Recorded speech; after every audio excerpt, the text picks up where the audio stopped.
sir. How are you? Let's go fishing. Get it. That's the real success. But I didn't think it back happening. But God bless you all. Thank you for everything you do. Thank you. I didn't even think about that. 36 and probably. Well, that domestic violence, I think needs to be targeted for us. Yeah. That's got worse. City. That's crazy.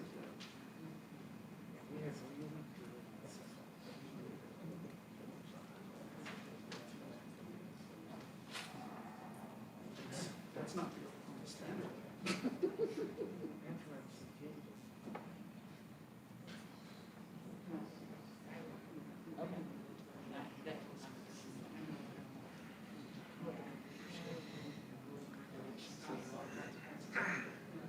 Good afternoon.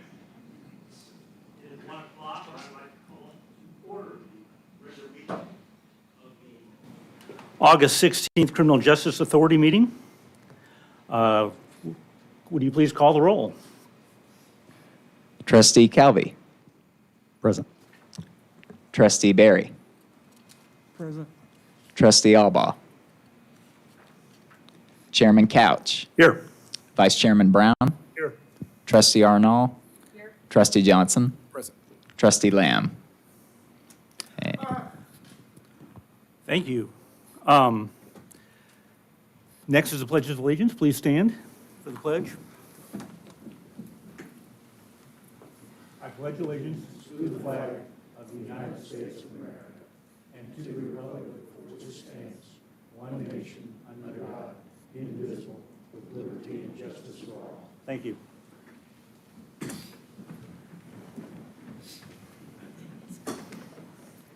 I've been advised that notice of the meeting was properly posted on August 12th, 2021.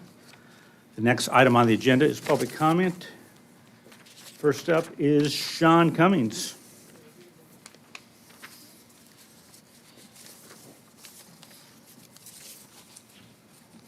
Thank you, everybody. Very weird to be commenting before the meeting starts and knowing anything that's actually going to happen. It seems almost pointless. First things I want to cover is, have we changed the COVID protocol over at the jail since we have an outbreak? Is there an entrance area that can be separated out? Are they being tested as they come in, or are they still only being tested when they go to court? Are we getting accurate COVID numbers? Are there tent systems available outside for people to sleep in that don't want to be stuck inside the jail? Now, these are things we talked about 18 months ago. I would like to know if we've made any movement forward on that. Earlier this weekend, or last week, I went to a CJAC town hall. I don't remember seeing any of you there, but it appears that you all are united with them in some form or another. I haven't really figured out how that works, but it was kind of a sham town hall, but they brought in architects for a jail that nobody has agreed that any money is going to yet. So we're putting the cart before the horse. What we really need to talk about is bail reform. So are we going to do that at any given time? Once again, first thing I brought up 18 months ago, bail reform. The jail is 33% over capacity right now.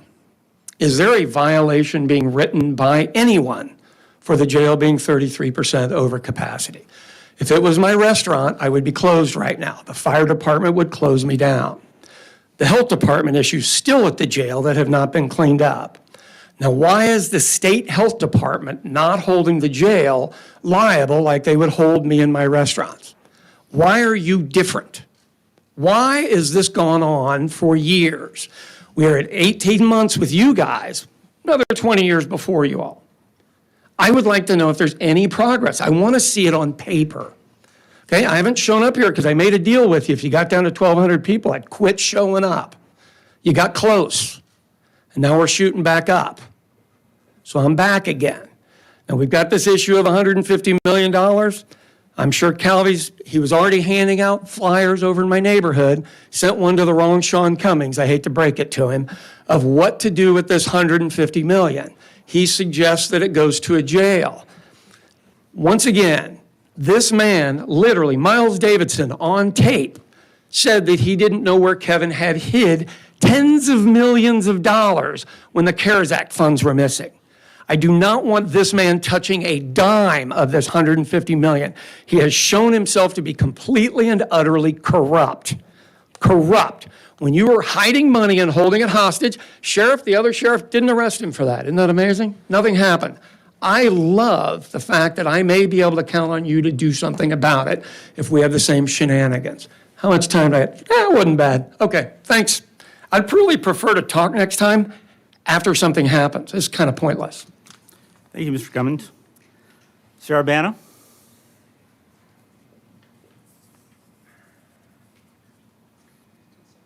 Good afternoon, everyone.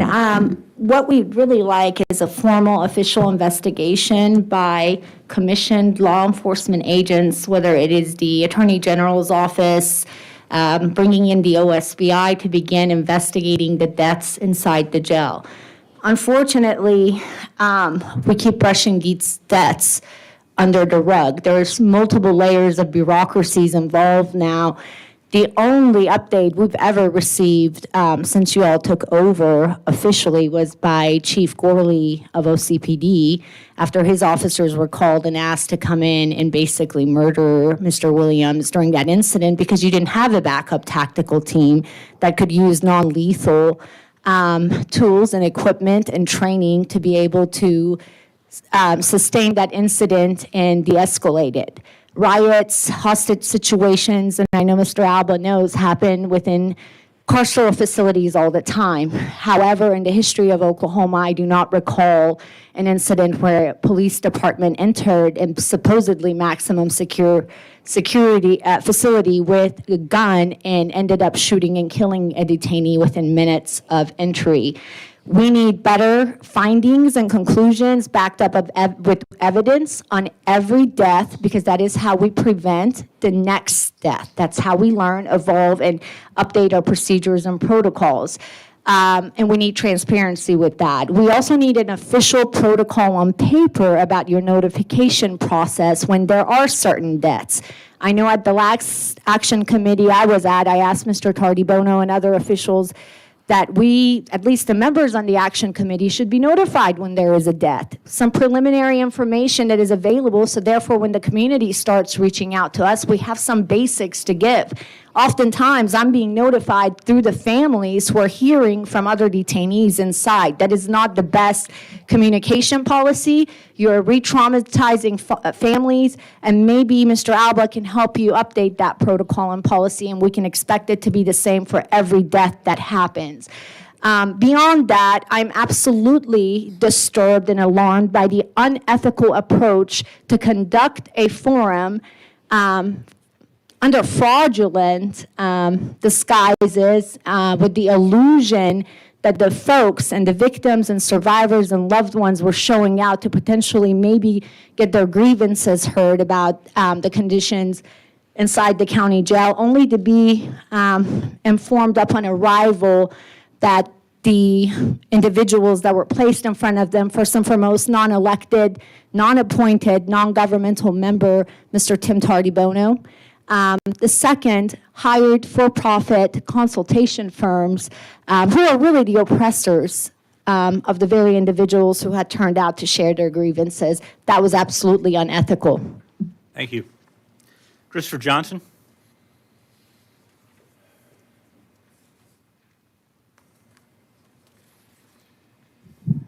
When someone shows you who they are, you believe them first. Maya Angelou. County budget is $161 million, and half of that, if I'm correct, goes to the jail. So essentially, we throw it in a trash can and burn it. So all of these supposed involving the community meetings to speak on issues is really just theater to pacify people, to even quiet community leaders. I mean, them taking public comment away should tell you how they value community involvement. There will be a new jail built, and the population will not get dropped if the majority of these cast and characters are in control. The deal was already discussed at the golf course. So we have to say no, we have no say at this time. It does not matter that the majority of the people in this county don't want it. It will happen more than likely, mark my words, because money talks. It's simple. CJAC was created, this bureaucratic body that has accomplished little to nothing. And at this point, it's just glitter and distractions just to confuse people. I mean, how hard is it to buy the rubber seal spray for cracks at the Home Depot?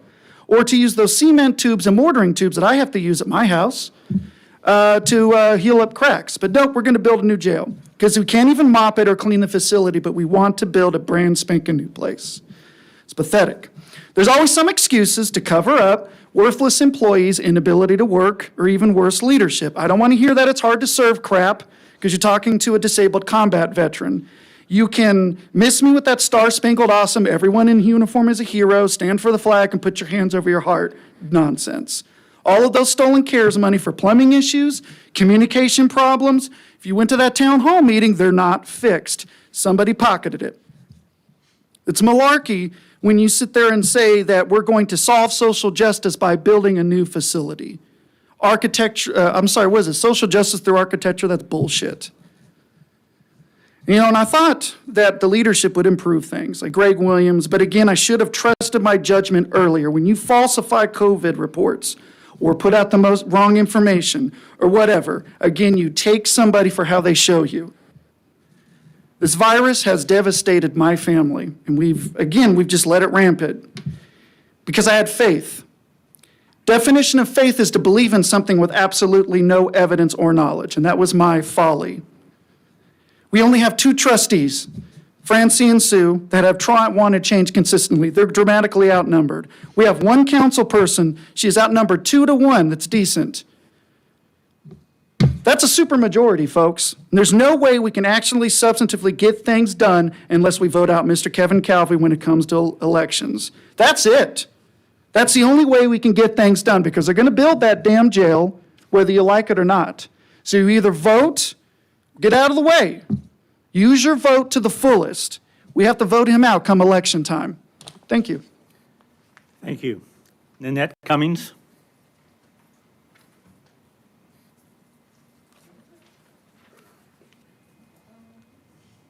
Afternoon, ladies and gentlemen. I am speaking on the community behalf. I was there also at that meeting last week. I think it was absurd, and I also think it was a waste of my tax dollars. I know that you all don't see it that way, but I'm sorry. You all are playing games with people's life, and it's okay because it's not yours. But I would like for you all to think about what you all are doing and the game that you are playing. I've asked before when I came to speak about how the detainees are spent at the county jail. It's appalled to know that someone died just as we were in that meeting and nobody could tell what was going on. It is so unfair. These people are still humans. And again, they need the help and they can't change. And I know we need the money to keep these people where they are. But at the same time, treat them like humans. They're not animals. So I would like for you all to think about what you all are doing and how you all are making these laws and understand it is unfair, truly unfair, to treat a human the way they're being treated. And then for someone to find out their child is deceased 72 hours later and you don't have an answer for them. What do you have to say about that? I'm sure nothing because you don't give a damn. But at the same time, you should think maybe this shoe will be on your feet one day and you will not know how to handle it. What comes around goes around. And you may not get it one way, but you will get it another way. Thank you. Thank you. Jess Eddy.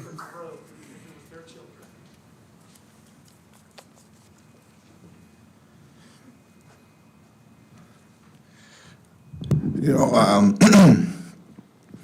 as I said at the forum the other night, you know, upon hearing from about 20 people who had been incarcerated there, who had a loved one there at the county, and the absence of you, Jim, and you, Greg, was entirely unacceptable. Quite frankly, Jim, you don't have a city council to hide behind anymore. And while I can speak on behalf of personally witnessing Trustee Ekwerekwu and Trustee Arnall's personal efforts outside of sitting on this trust at these meetings to ascertain the experience of persons incarcerated at the jail and the sentiments of the community regarding the jail's performance, this commission, this trust is derelict. entirely. Mr. Albaugh, you surprisingly have several community activists who speak very highly of you. And so I specifically, based on your experience and your career at DOC and some of the institutional reform you implemented there to the benefit of persons detained by the DOC, implore you to lead this trust towards getting its hands into the work of that jail and preventing what is the gravamen of the community's concerns. And it no longer is the nature and the status of that facility brick and mortar. It is the inhumane treatment of the staff, by the staff of the people incarcerated there. Overwhelmingly, this idea of sending $150 million or any money towards building a new facility has no support in communities that are impacted by the jail. None. And so the reason that is because everybody knows, based on this pattern of terrible conduct by the employees at the jail, that they will continue that behavior in a new facility, that it makes no difference in how you view a human by the context of your view. Right now, I just had a friend get out of jail last week who had a mental health episode, chest pains and breathing pains, and took a while to get to medical. And Greg saw to it that she was sent there personally. Then on her way down, the jailer said to her, "You want to play those mental health games with me? I got you," and chained her to a wall for several hours, stuck in the upright position on a 6-inch bench. That is the experience that everybody is having in there. And they do not trust you all because you're not in the community engaging. And the rhetoric that you're bouncing back and forth between each other up here is not representative of the dialogue that's occurring in the community. And so when you talk about $150 million, and I'm wrapping up, you're not going to get anywhere with the community unless you can get engaged. And Jim, as chair, it largely falls on you. Quit just sitting behind the gavel and get up and talk to some people. Thank you, Mr. Eddy. Next up is the consent agenda. We have 3 items on the consent agenda. Are there any items that any of the trustees would like to pull for individual discussion or consideration?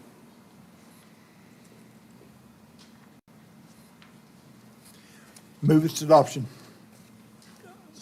We have a motion and a second for the consent agenda.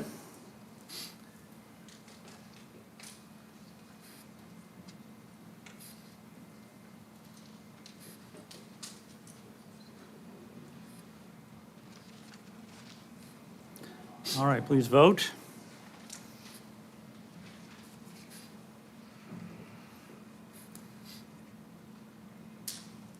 And it passes 7-0. Item 5 is discussion and possible action to approve a resolution amending, restating provisions of the terms of the office of the chair and the vice chair of the authority. This is requested by Trustee Arnell.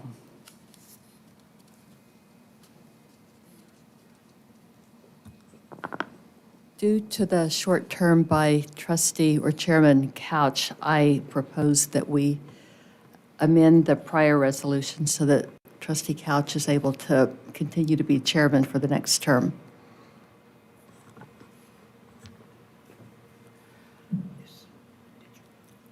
So to restate this, we presently have a option for 2-year terms. And because I'm following a partial term for a few months, it would give the trustees an option, they haven't voted me in or anything, but to serve the next term. But we are still keeping 2-year terms for the chairmanship. Yes, that's my understanding of this. That's my understanding. And I can make the motion now of that. Second. Motion to second, please vote.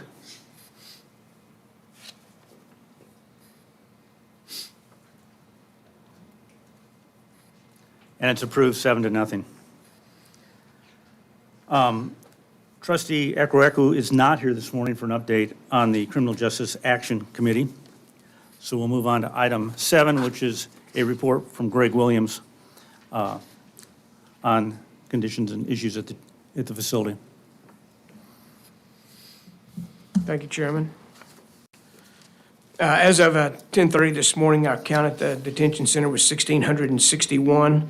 Of that, we have 161 of those that are waiting transportation to the Department of Corrections.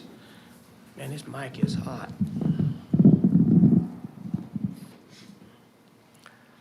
As everyone is aware, we are in the midst of a COVID surge across the country in Oklahoma.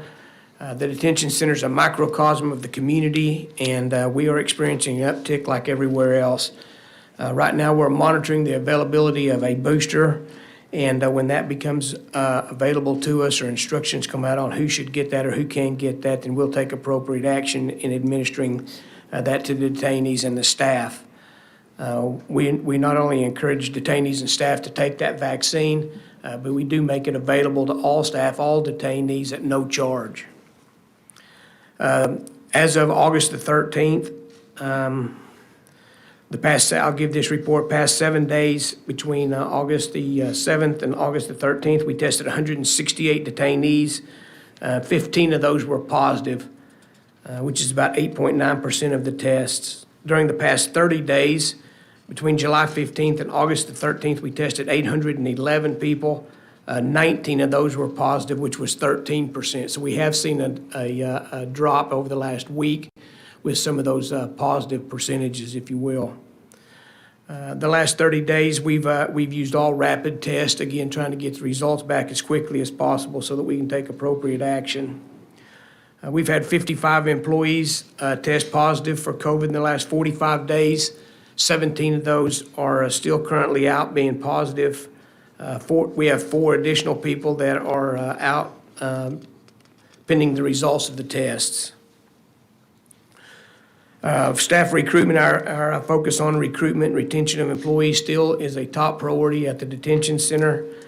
Over the last 30 days, we have responded to just over 150 individuals that expressed interest in coming to work at the detention center.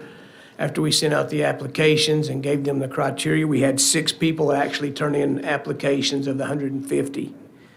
Of those 6, we did interviews and preliminary background checks, and we were able to bring on 5 of those people. 10 new detention officers, a housing monitor, and 2 clericals started training this morning. We will continue to participate in job fairs and other activities and public events that we think are giving us access to qualified applicants. We currently have 334 employees on staff, and we've had 18 employee separations over the last 30 days. I do want to express my thanks to Tyler Media and especially Tony Tyler for helping us with some radio advertisement in an effort to recruit staff. Those ads are currently running on Tyler Media and will continue to run through the end of the month. All the COVID-resistant maintenance projects are completed. Some of those projects included the CARES funds, was the installation of a water management system and the replacement of leaky hot water tanks. Before the project began, our water bills averaged about $53,371 a month. This last month, the water bill was $8,396. Which would express about an 84% reduction in the use of water. So again, I thank you and the county commissioners and all those that have made those repairs possible. I think more importantly than the savings is the hot water. We now have hot water available to all the detainees at all the floors. We're spending a lot less time mopping up water and squeegeeing water down the drains, and really it's become a much, much safer environment for the detainees and the staff that work there. So thank you, commissioners, and the trust and all those that have made those funds available to us. Willow locks, we received funding again from the county to replace about 200 locks at the detention center, and those locks will be placed on 4 different pods. Willow Locks is the company that does that, the same company that had put in locks prior to our taking over the jail. That work started on Friday in those 4 pods. And what that'll do is that'll replace the lock, that'll refurbish the door hinges, the door frame, and also what that'll do is that'll make the remote locking capabilities back where we can lock and unlock doors from the control center. So that'll be good for the detention center. It's expected it'll take about 8 weeks per pod, but again, our first pod started on Friday. On July 23rd, we received an administrative order from the presiding judge that went into effect on July the 26th, and essentially it prohibits the jail from housing anybody under 18 years old. After exhausting extensive efforts to find an alternative location in the Oklahoma City area, I began contacting every jail and juvenile detention center in the state. As a result of that search, was able to enter into a contract with Pawnee County to house the 14 detainees that are currently under 18 in custody. Unfortunately, some of our detainees have medical issues. Last week, 2 detainees succumbed after suffering medical episodes. 1 detainee was in the medical unit, the other was in a cell. The detention center and medical staff immediately began resuscitative efforts in both events. Staff responded promptly and appropriately. EMSA, the Oklahoma City Fire Department, medical unit did an outstanding job of responding, and we want to recognize their efforts as well. Both deaths are being investigated at this time. Both detainees suffered cardiac events. However, the medical examiner will determine the cause of death. That concludes my report. Any questions for Mr. Williams? Mr. Williams, it's my understanding that both detainees were ill or under the influence of drugs when they were admitted. I'm not jail? sure. I'm not sure of that. I don't know where you got that information, but I have not. That has not been brought to my attention. Okay. No. With regard to the juveniles, it was, I know, your desire and the county's to have those juveniles housed at our juvenile detention center here locally, and our juvenile center was willing to do so, but due to factors beyond our control, that was not allowed. Is that correct? Yes, sir. So that's when we had to go to Pawnee County, which is not a better situation for those juveniles. It'd be far better for them to be here locally where their families can get to them more easily and et cetera. But it was, despite your, I know, very strenuous efforts to get them here and the willingness of our juvie center and at least this commission, I believe, my fellow commissioners as well, there were others that prevented that from happening, correct? That's right. Thank you. Just to clarify that a little bit, when you say the 14 that are in the Pawnee County, those are 14 juveniles that are charged with murder one. That's exactly. All other juveniles that are not charged with murder one are at the Oklahoma County Juvenile Detention Center. That's correct. And so we're only talking about the 14 charged with murder one. Yes. Okay. So, Greg, we're still taking care of their medical expenses with Pawnee County, I am assuming. That's right. So whenever they're ill, they either go to a local hospital or they're trucked down here to OU Medical? Yes, that's the way the contract reads. We haven't had any of them need that kind of medical services Okay. today. But that's in place? Yes, sir. And we pay for transportation up and back? The sheriff does that for us. Sheriff does that. We reimburse the sheriff's department for that? Yeah. Okay, thanks for the clarification. Other questions for Mr. Williams? Thank you. We had item 9, we're anticipating a discussion regarding North Care and their impact on the Oklahoma Criminal Justice Authority. They are not able to do that presentation today, so that we'll ask that that be stricken and put on the agenda for next month's meeting. Do we need to vote on that?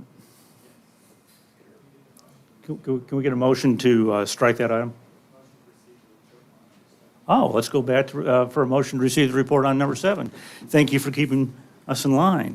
Do we have a report to receive, or a motion to receive the report on item 7? So moved. A motion and a second. Please vote.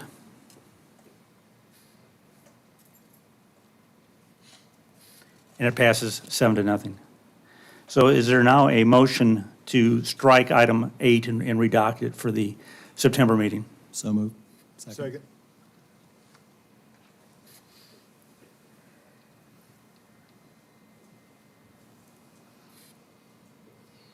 It passes 7-0. Item 9 is a presentation discussion regarding Foresight Labs detainee health and safety monitoring devices and systems. Do we have someone here? Sheriff, you brought this to our attention. Yes, sir. This is Mark Braley. He'll be here giving us our demonstration today. Now, clearly, we're all worried about individuals in the jail, especially those with health concerns and that are high risk. I believe when you look at staffing and where we're at currently, just how can we add an additional site check? How can we add an additional level of protection, an additional level of, overwatch on people that we might be worried about their healthcare needs? So I believe that this product is something that would really be beneficial. I spoke with Greg, and I believe he said that this is something that, he would pursue, he would look into further, and I think it helps all of us really provide a better product at the jail. Thank you, Sheriff. Again, my name is Mark Braley. Little history, I'm a retired Norman police captain. I was currently working, well, not currently. Today is my first day with the new, I'm sorry? I said we don't work with pigs. Okay. Well, I do raise cattle and sheep, but no pigs. I work for the Cleveland County, District 2, as the deputy commissioner. And I now work for Turnkey, trying to promote a safety device that we're using for detainees. The product, let me show you.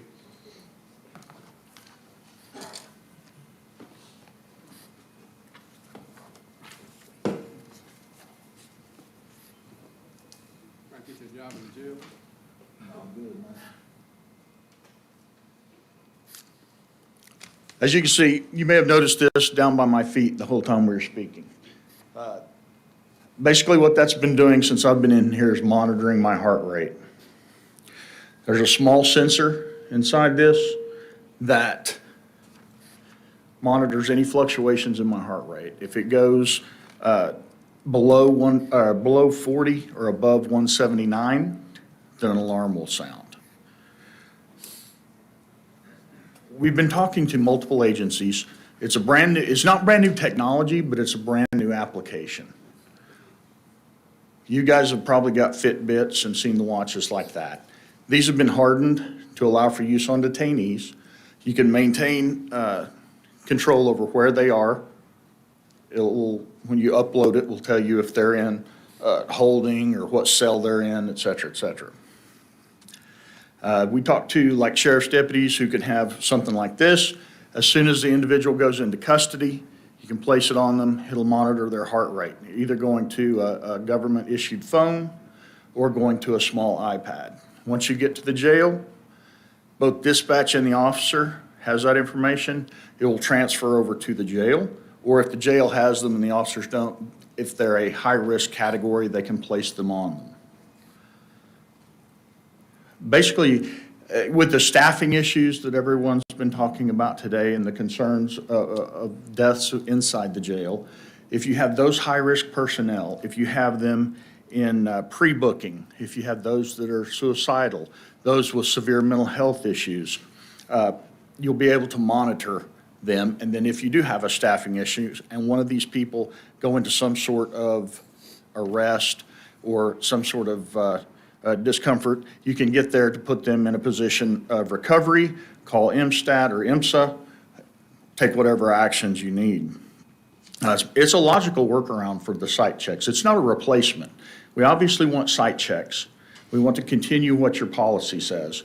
But this gives you just a supplemental layer of if you don't get back there, or if I site check someone, walk away, and 2 minutes after I walk away, they have an event, then master control or someone's going to know about it. This is obviously a first discussion. We just wanted to bring it to your attention. I don't want to take up a whole lot of your time, but just to make you aware of its existence. We have multiple ways to hold these. These, actually small and large, have never been broken apart. They've never been destroyed on the sensor. I will tell you, somebody eventually will. We get it. We understand. But until that time, which we will provide replacements, these have proven to be somewhat comfortable. We wear them around to make sure that they're comfortable. We've taken care of the edges that we thought were an issue. But it used the exact same sensor. The sensor lasts for about 20 hours, takes about 20 minutes to recharge it. Again, the sheriff just asked me to come brief you quickly on it, let you know of its existence. If you guys would like further information on it, perhaps we could set up a demonstration for you and let you see all of the capabilities of it. And we'd like the sheriff to attend that as well. Well, thank you. We appreciate that. I do have a couple of questions. Sure. So are you advocating this for every prisoner in the facility, or would you be looking at doing it in intake, or maybe with some high-risk individuals without Right. health? I mean, theoretically, you'd want it on everybody. There's going to be some cost prohibition, obviously, with a facility your size. If you're in a small jail, perhaps. But most of the jails that we've talked to, it's the high-risk personnel, those that you know are suicidal. The pre-booking, so they haven't even gotten to medical yet. So they haven't gotten to medical yet. They ate whatever they ate upon arrest. Boom, pre-booking is where they're going to have their event, where they're going to have their overdose, where they're going to have their, and dependent upon how much oversight you have in that area, you won't know they're going down. In this case, you will. And again, the suicidal, of course, you'll want to maintain your site checks, but this will give you an opportunity to monitor those people's heart rate. And this is a relatively new technology. I will say it's a new application Of this technology. Existing technology. Okay, that's yes. fair. So in Oklahoma, are there, or in this region, or quite frankly, across the United States, are there places that have deployed this? And if so, how many and what percentage of the population and those type of things? Do you have that type of information yet? Or? I can give you off the top of my head that we have them deployed in two different places.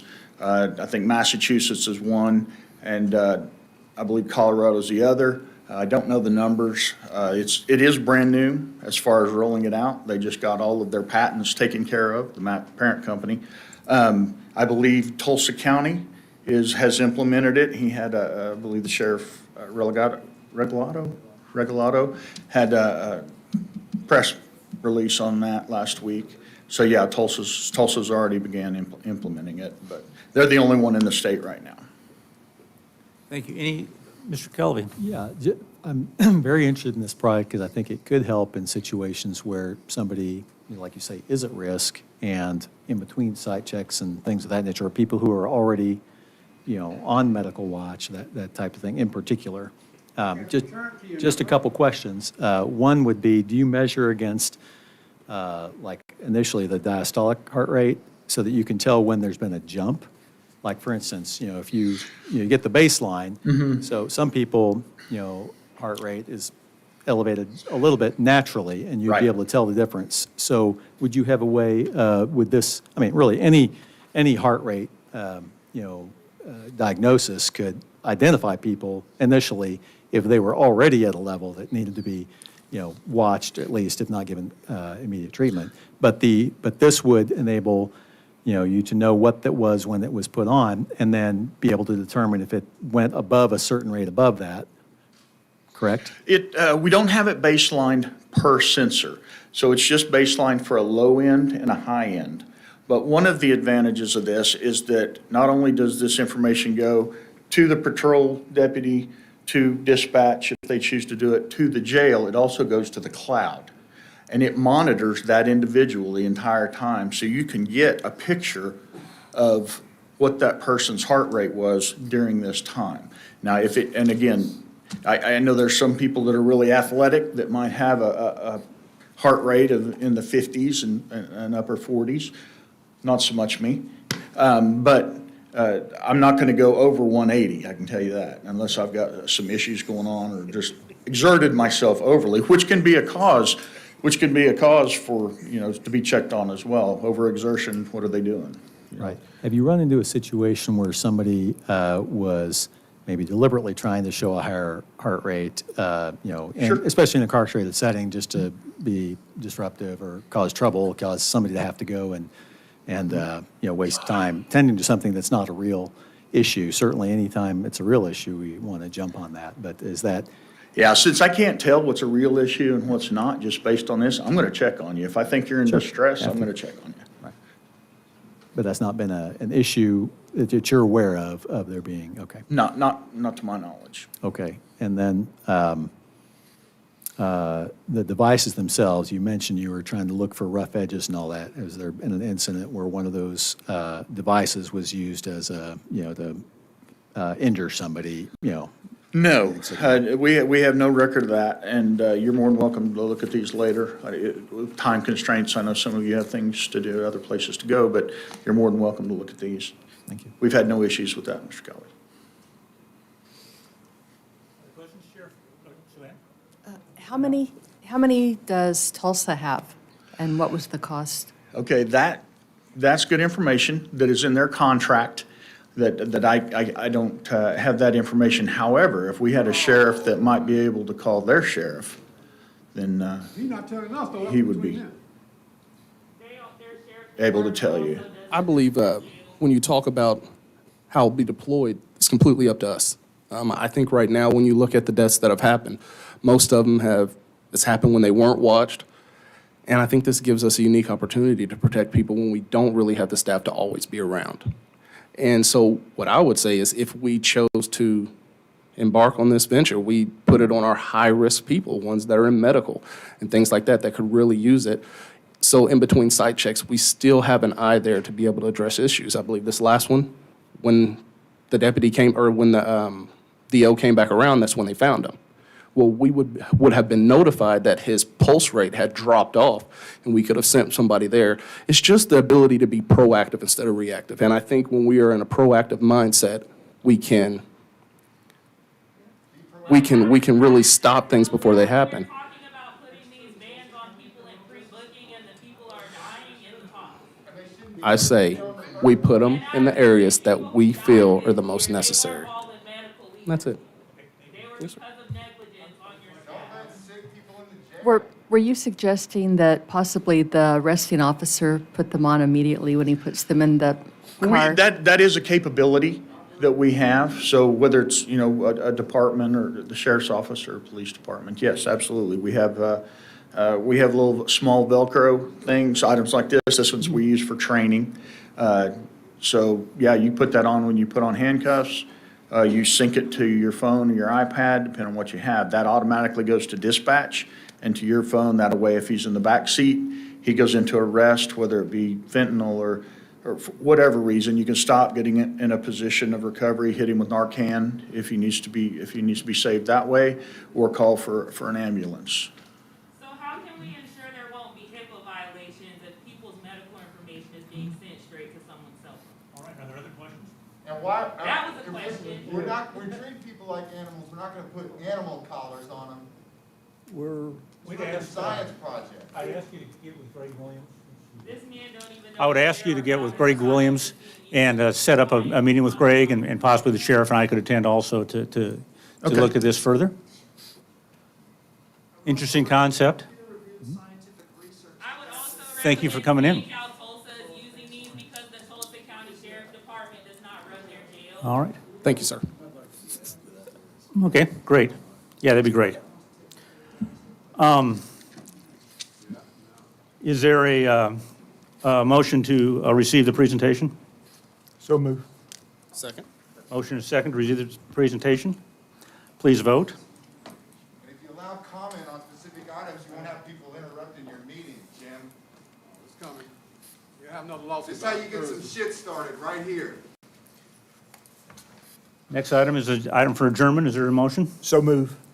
Second? Shit like this doesn't save lives. Employees who actually do their jobs do. As someone who was just recently incarcerated in your jail, I can tell you that those employees and staff are not doing their job, and neither are the people in their medical unit.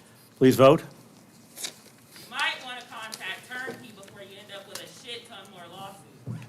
And it passes, and we are adjourned. Thank you. Well, you're not going anywhere with that badge, whatever that is. That's not gonna work.